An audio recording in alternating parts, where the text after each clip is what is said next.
All right, let's talk about this full court press, the 34. So, I've already kind of drawn a typical offensive set um, against a zone trap. Now, there's there's a lot of ways to run offense against a zone press, but this is a pretty standard one. Another standard one is where it'll look kind of like this, but you'll have somebody like right here or even right here in the center. But for right now, let's do this one. So the ball is here. Key to the 34 is how quickly can you get into it. And I want to have ball pressure because this is a very aggressive full court zone trap. So the home run is in play. This guy takes off. If we don't have ball pressure, they can make this pass. I'll allow the home run. Again, we could sprint back and recover. But if we get hit with a home run more than a couple times, then that's not going to be very effective. So we have ball pressure here. You can see again, this is the way we're going on offense. So we got the 2 and the 4 on the right side of the floor, 3 and the 5 on the left side of the floor. 2 and 3 are on the elbows exactly right here. 4 and 5, this is about the volleyball line, real close to the volleyball line right here. So just right off the bat, the front line, we do not want to allow this pass. So if he's over here, we're going to go ahead and leak over, and we're going to put pressure on this guy, try to get him to move down the floor and catch it down here. The 5 and the 4, again, the 5 could leak over if they're already over there. We don't want to allow this pass, right? And if the ball's leaning this side, the 4 could come toward the center. Same darn principles apply. We are basically on the rim line when the ball is on the other side of the floor. It's very difficult to make this pass here. It's a lot of air under it. We got to be quick and anticipate it. That's why we're pressing. So 4 is more like there.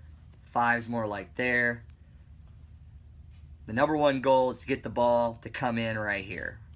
We're going to go ahead and let the ball in, but we want to get the ball as close to the baseline as we can, ideally, and as close to the sideline as we can. I mean, ideally, we'd have them catch it way over here. That's not always going to be able to happen because we don't want to get beat on the back cut either. We have to play good defense here.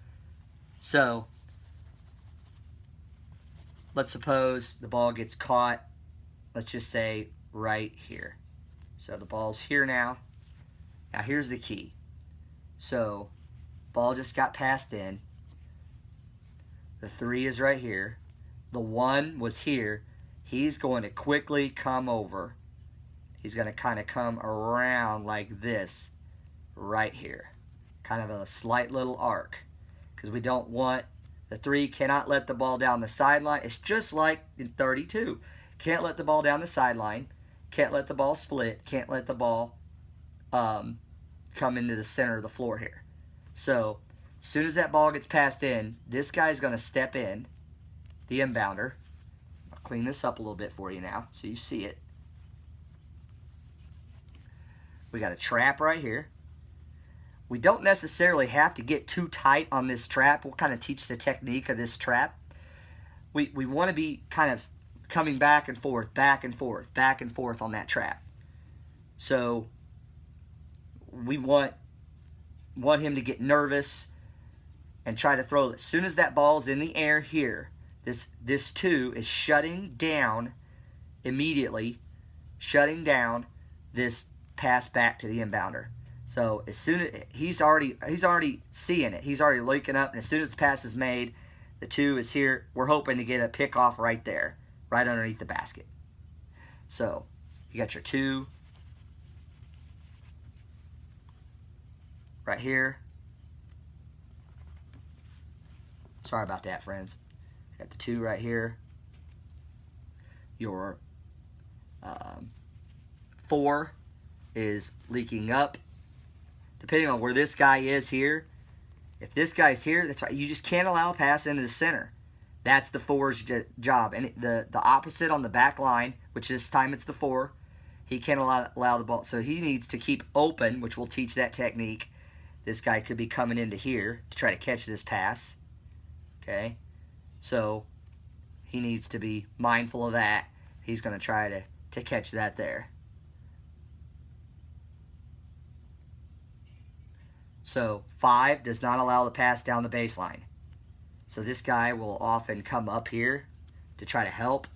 5 cannot allow that pass on the baseline. The 4 cannot allow that pass into the center. He's got a hand in the passing lane. We will allow this pass over because there's a lot of air here. Okay? And if this guy wants to come into the center, we can leak up.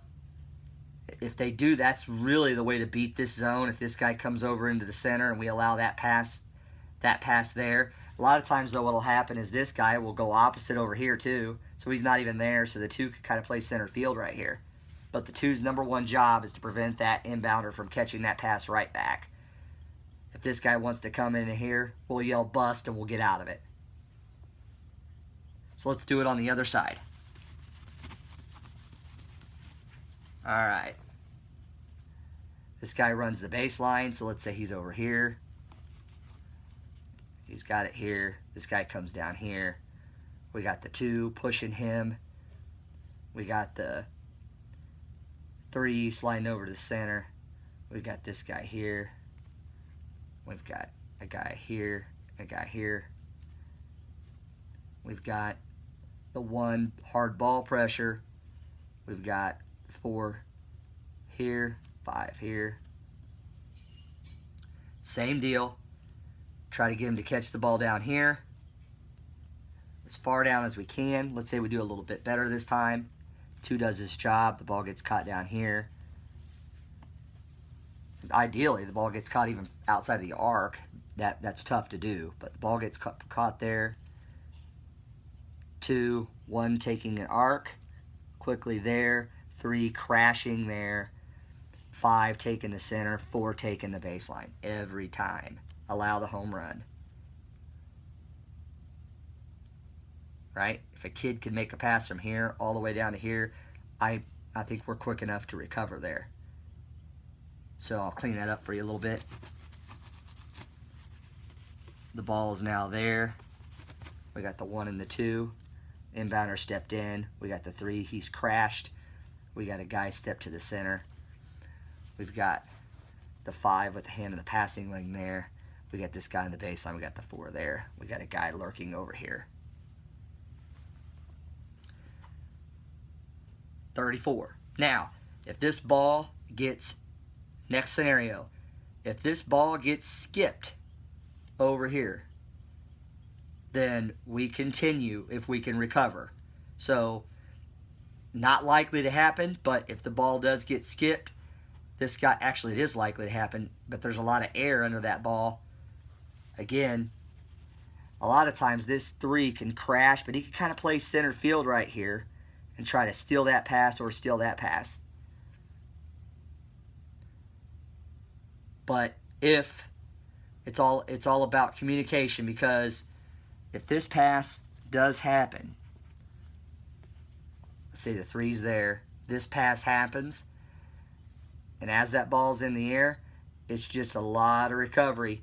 The 3 is ball drifting. Now it's over there. The 3 is over here. The 1 is right here. The 2 is here. The 5 is here. The 4 is here. Just like before. So, let's talk about bust. If any of these things happen, it's bust. So, let's go ahead and let the ball, from the get-go, if the ball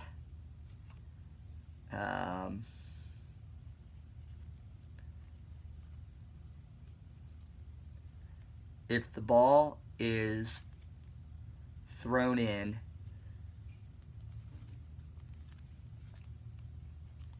to this guy somehow, because this guy's falling asleep, or to this guy, or this guy comes up And if this guy comes up, we'll talk about it in the next video against the 1-4, this guy's got to come with him. If this guy comes up, the 4 has to come with him.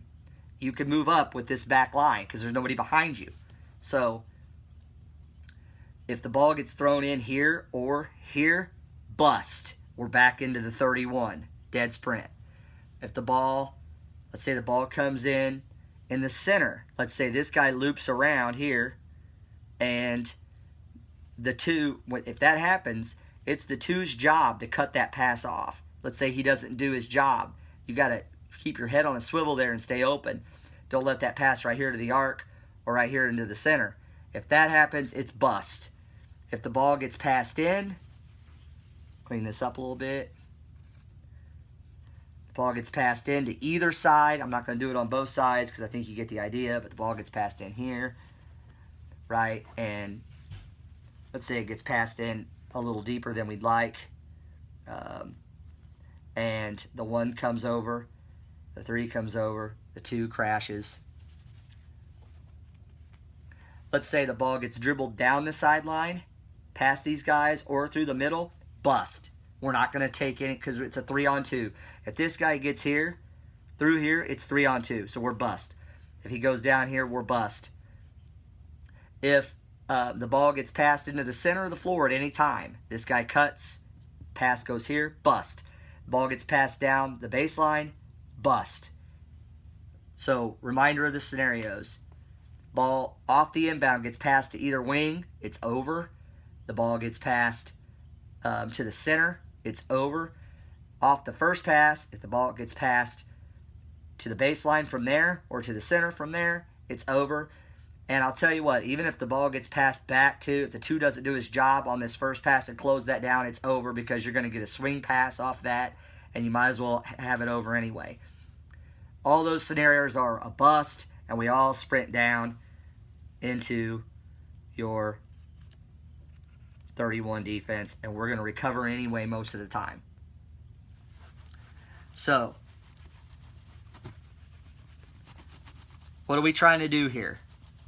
We're trying to get a trap in the corner, dribble off your foot. We're trying to get a pass back to the inbounder on either side, steal. We're trying to get a pass to the center that's weak, steal. Pass down the baseline, steal. Those are our objectives, period. If we don't get those, we're back into the 31. Again, the word we use is bust.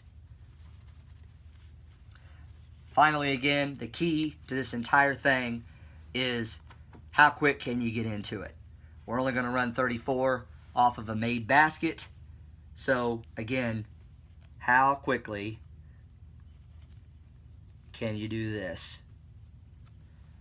Because teams that run an effective press can do it very quickly, and they don't forget to do their job just because they scored. Dead ball, made basket situations is where we'll run this in. So, attacking defense, but being able to recover. That's your 34.